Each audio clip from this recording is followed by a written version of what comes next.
é que durante 2004 a meados de 2010, durante, portanto, 6 anos, não houve qualquer sinal de obra da requalificação da 125 que criasse a alternativa.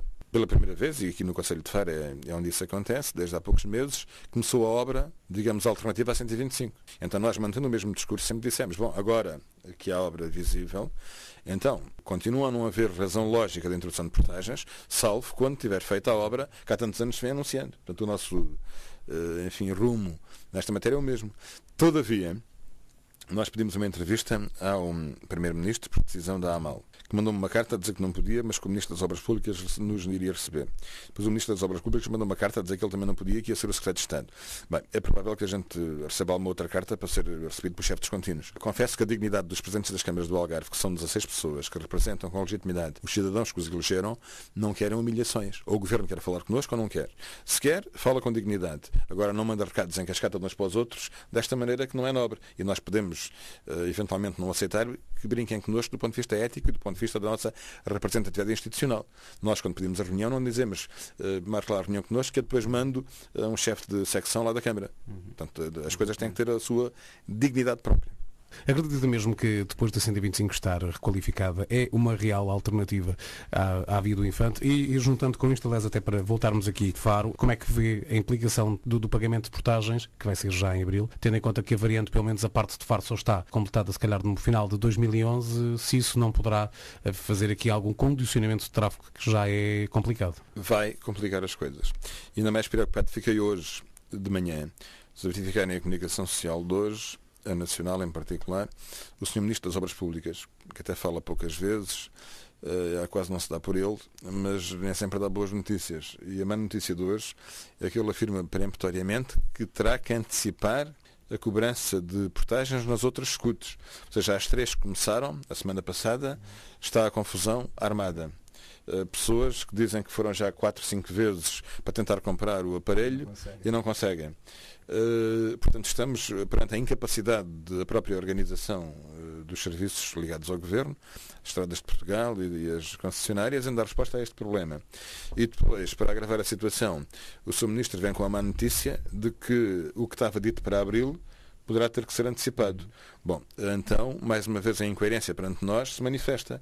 E aquilo que foi dito em campanhas eleitorais pelo atual Primeiro-Ministro, aqui no Algarve, e em Faro em particular, não é verdade. Ou seja, está a mentir-nos. Porque disse uma coisa e afinal está a praticar outra. E isso, como se sabe, a obra da variante não é uma obra que seja feita tão cedo.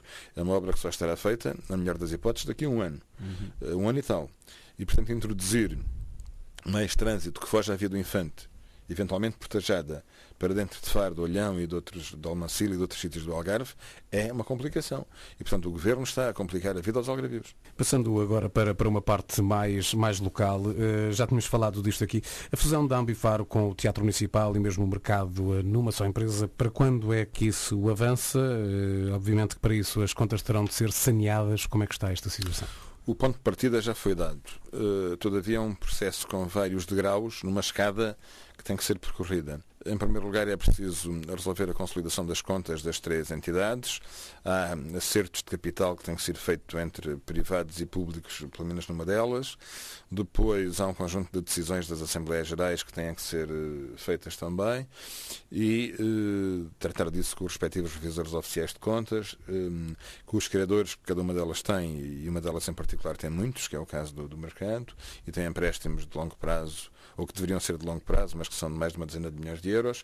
Está tudo a ser tratado com metodologia. Temos um calendário processual que leva alguns meses, não depende só de nós. Como sabe, isto é um ato, não é ir ali ao notário e dizer que está feito. Quer dizer, há um conjunto de atos que têm a ver com as finanças, com as conservatórias, tem a ver com os nossos credores, com os bancos. Tudo isso está a ser tratado com os órgãos sociais das respectivas entidades. Agora é inequívoco e é óbvio que durante o ano de 2011 essa fusão ficará concluída. No caso da Ambifar, é uma situação complicada porque também já envolveu um processo no tribunal, no caso das dívidas ao Alcon, mas eu julgo que já haverá uma solução que terá dito na Assembleia Municipal, quando foi o aumento de capital em espécie, com 2 terrenos doados à Ambifar, que esses terrenos iriam pagar a dívida ao BES, que foi contraída. Eu não disse isso na Assembleia Municipal. Se verificar os registros daquilo que... Eu tentei, mas não me deixaram ouvir, por acaso. Não tive autorização do Dr. Luís Coelho. Desconheço, não sei. Eu não disse isso. Eu não disse isso. Eu disse que Temos que resolver a situação da Ambifaro, porque tem problemas em tribunal, tem problemas com os seus sócios privados, tem problemas com credores diversos, tem problemas com a banca, tem faturação vencida de curto prazo de alguma expressão. Para uma entidade daquele tamanho, ter quase €500 mil de faturação vencida é muito, de maneira que é preciso resolver essa situação. E depois é preciso resolver a situação do mercado, que é uma situação complexa também. O mercado, à data em que nós assumimos funções, tinha €107 mil de encargos mensais permanentes e €82 mil de receitas mensais seguras, que significa que cada mês os farenses tinham que pagar €25 mil para a porta do mercado estar aberta. E nós achamos que isto era impossível. Quando há depois para pagar mais de €10 milhões à banca em relação a empréstimos que foram contraídos em tempo. O que é que nós estamos a fazer? Reduzir encargos de funcionamento para que os €107 mil venham para baixo e puxar do lado da receita para que os 82 venham para cima para chegar a um ponto de equilíbrio. Isto é uma gestão óbvia. O que é que acontece no mercado municipal de Faro?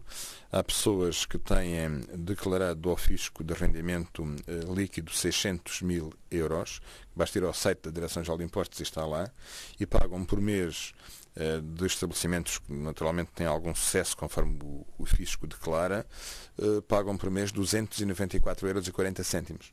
Uma chamada taxa social pois não é dos operadores que vieram do antigo mercado. Mas há uma situação em que não a vieram do antigo mercado e há situações em que há uma deliberação da administração de 2009 do mandato anterior que deve ser cumprida. De maneira que eu não quero fazer qualquer aumento, não quero fazer qualquer alteração substantiva, quero apenas que uma deliberação dos órgãos municipais de 2009 seja cumprida, sem aumentos, ou seja, com atualizações e com uma prática de soluções justas para todos, porque não faz sentido que haja um déficit deste tamanho em empresas que felizmente estão a trabalhar bem, mas que depois nós temos que limpar as esplanadas, assegurar a limpeza do edifício, abrir e fechar a porta, assegurar todos os serviços complementares a troco de €290.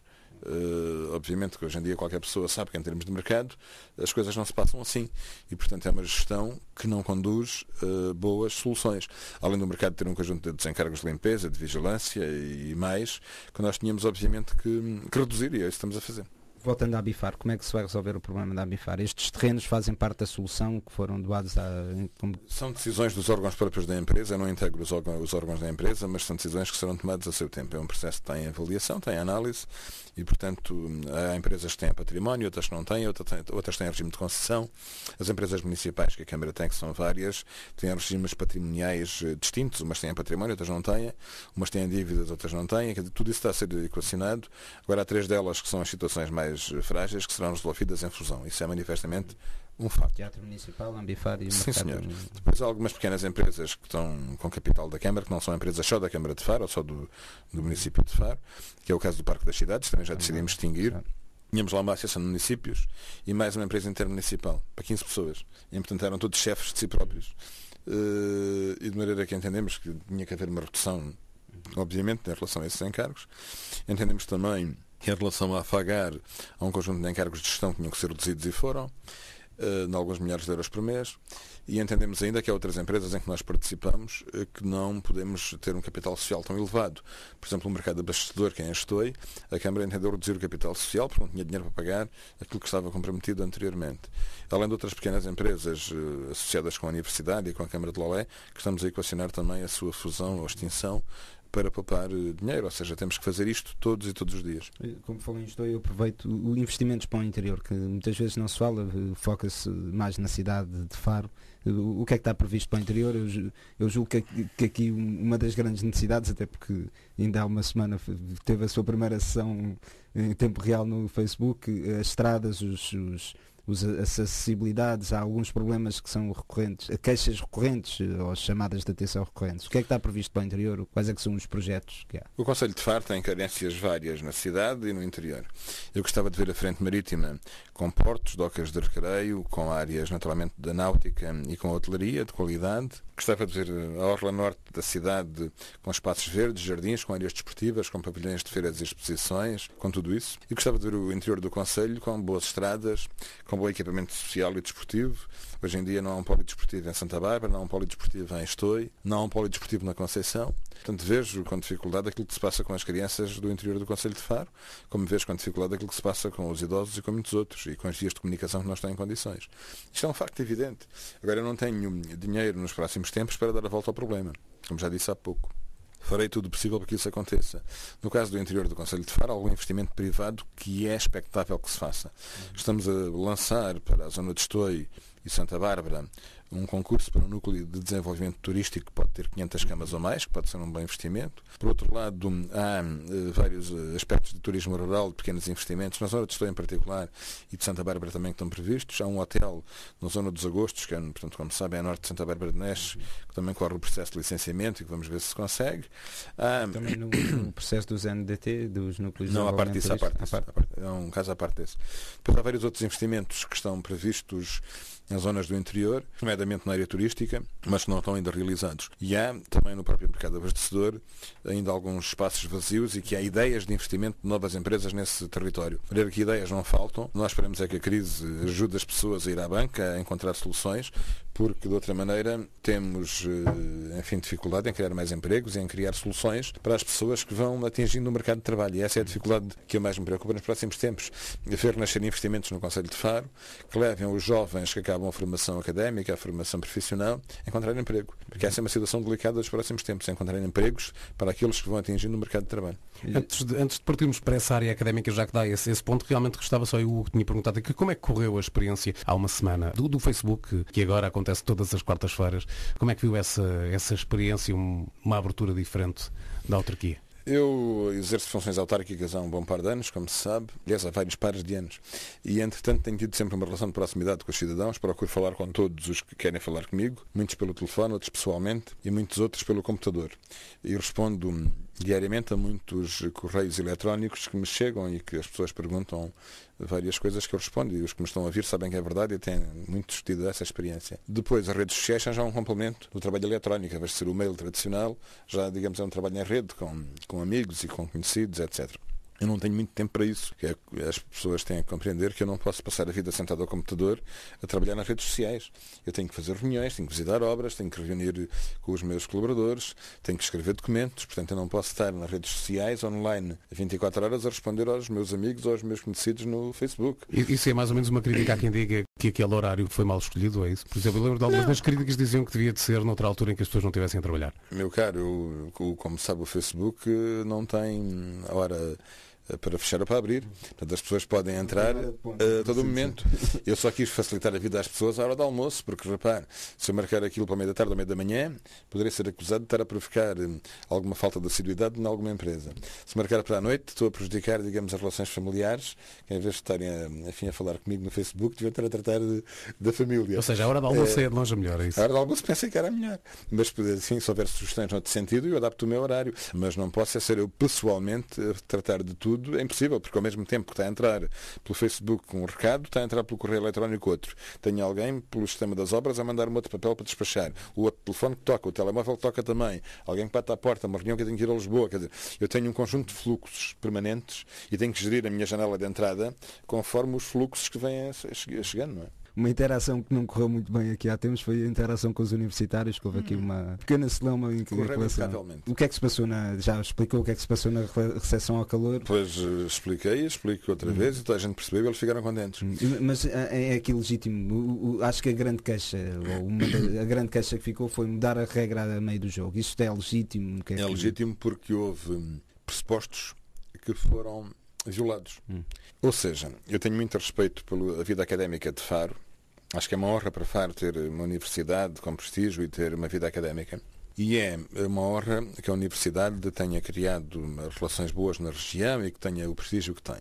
E também é importante que a juventude que passa 5 anos em Faro, ou que passa 3, ou que passa 4, leve boas recordações da cidade, que participe na vida cultural, na vida dos jovens, dos concelhos, que são cá residentes o ano inteiro, e que haja uma participação efetiva. Isso tudo é desejável. E que a população sinta orgulho na sua universidade, nos eventos, nas festas, naquilo que é toda uma alegria, uma paixão própria da juventude. Isto é bom. E eu quero ajudar a que isso aconteça. O que é facto é que há um conflito que tem que ser resolvido entre a vontade de alguns em usarem toda a noite e toda a madrugada para fazer ruído e consumir álcool e a vontade dos outros que estão por perto, querem descansar, porque têm que trabalhar no dia seguinte de manhã ou crianças têm que ir para a escola. O que é que aconteceu? Muito simplesmente é o seguinte: era bom que Faro tivesse um parque de diversões afastado de moradores, com excelentes condições para este tipo